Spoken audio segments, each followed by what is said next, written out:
Halo semuanya, kembali lagi bersama Candela Course. Kali ini saya akan membahas soal KSMMA tahun 2018, pelajaran biologi tingkat nasional. Ini adalah video part keempat.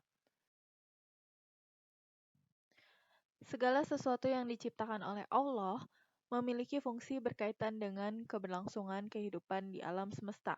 Salah satu ciptaannya yang berperan besar adalah matahari sebagai sumber energi utama bagi tumbuhan untuk menghasilkan energi dalam bentuk gula melalui proses fotosintesis. Proses fotosintesis sendiri merupakan suatu proses kompleks yang terdiri dari reaksi gelap dan reaksi terang. Semua pernyataan berikut ini berhubungan dengan reaksi terang dari fotosintesis adalah benar, kecuali yang A, fotosintesis diawali dengan absorpsi dari energi cahaya oleh molekul klorofil. Ini betul ya. Kemudian yang B, molekul klorofil dari kloroplas meningkat ke tingkatan energi yang lebih tinggi. Ini juga betul karena tereksitasi ya. Kemudian yang C, beberapa energi dari elektron tereksitasi digunakan untuk memisahkan karbon dioksida menjadi karbon dan oksigen. Ini salah ya.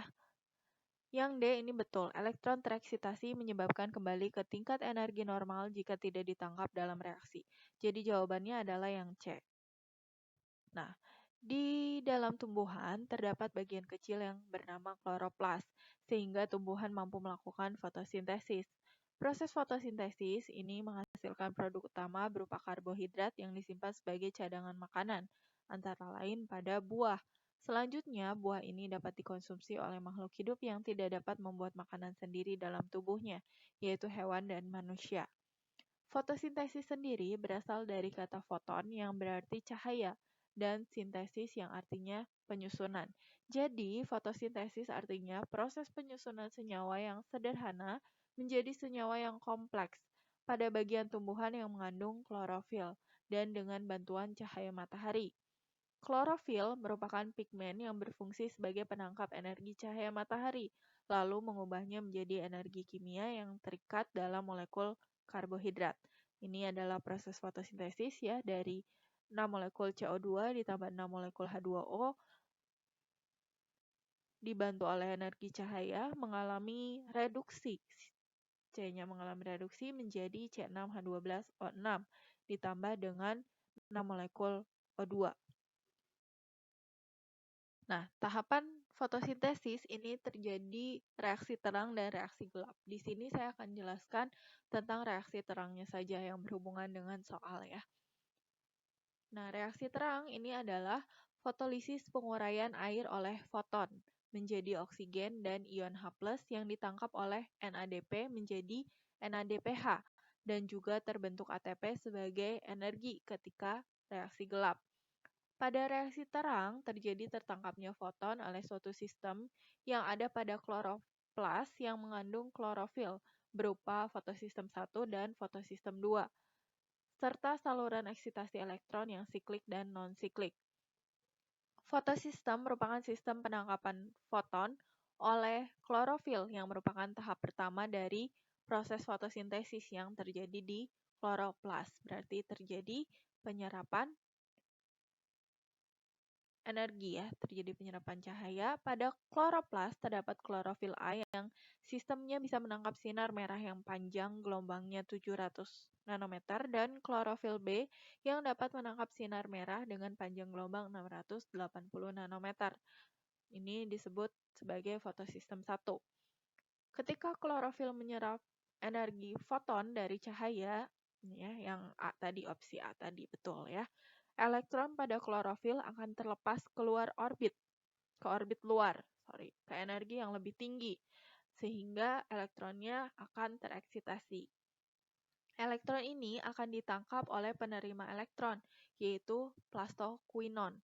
Elektron ditangkap oleh plastoquinon, akibatnya jumlah elektron di dalam klorofil menjadi tidak stabil, sehingga klorofil harus disuplai elektron dari molekul lain.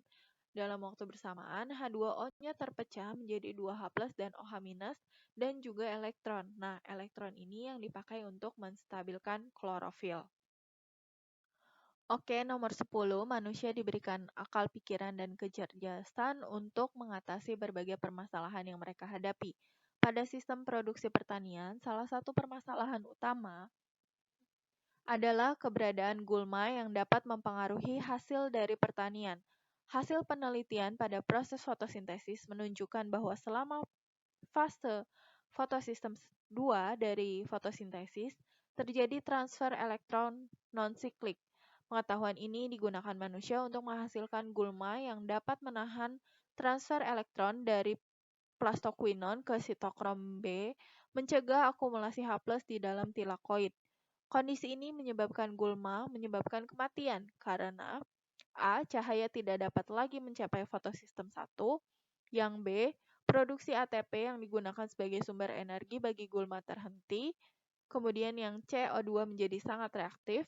Yang D. Cahaya tidak lagi mencapai fotosistem 2. Jawabannya adalah yang B. Produksi ATP yang digunakan sebagai sumber energi bagi gulma terhenti. Berikut ini adalah tahapan reaksi terang. Yang pertama, ini fotosistem 1 menangkap foton ya, seperti tadi sudah dijelaskan di nomor sebelumnya juga. Ini menyebabkan elektron yang di dalamnya tereksitasi ke orbit luar ya. Kemudian terbentuk ion H+, elektron dan O2, kemudian O2-nya akan dilepaskan ke udara. Elektron hasil pemecahan H2O tadi masuk ke dalam fotosistem 2, lalu diterima oleh akseptor elektron. Elektron ini diangkut menuju kompleks sitokrom. Jadi tadi nggak diangkut ya elektronnya untuk yang gulma tadi. Sehingga terjadi peningkatan energi. Nah, kalau proses ini di-stop berarti tidak ada peningkatan energi. Energi tersebut digunakan untuk mengubah ADP menjadi ATP. Jadi dengan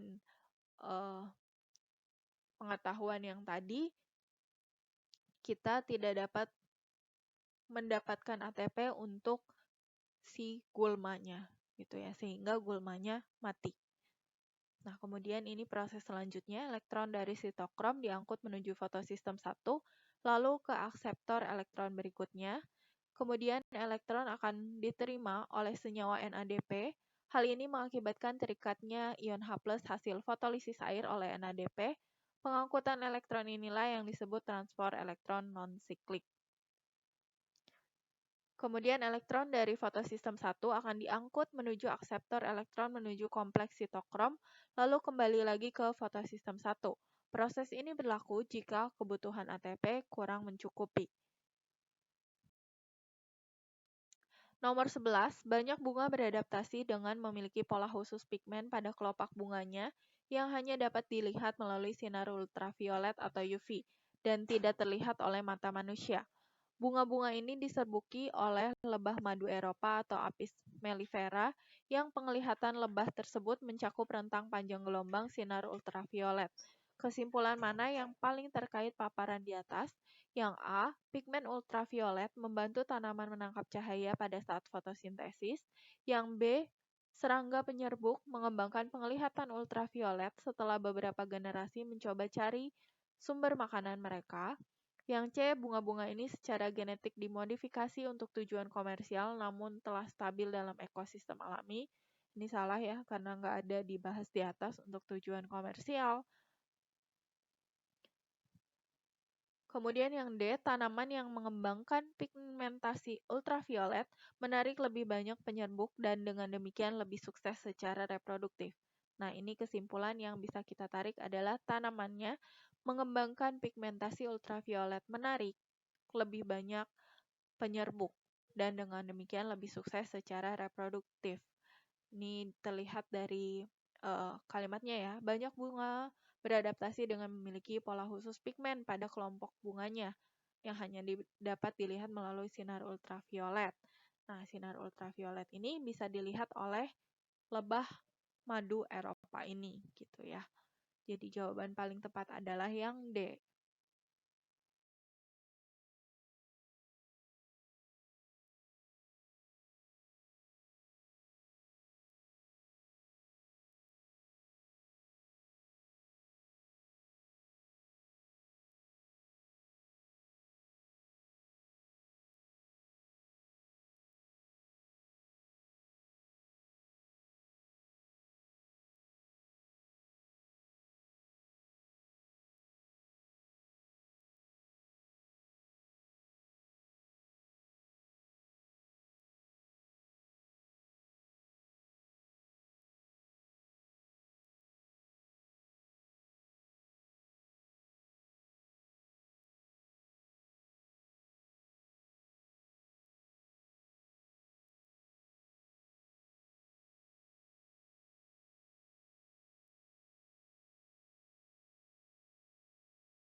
Oke, sekian dulu untuk video kali ini.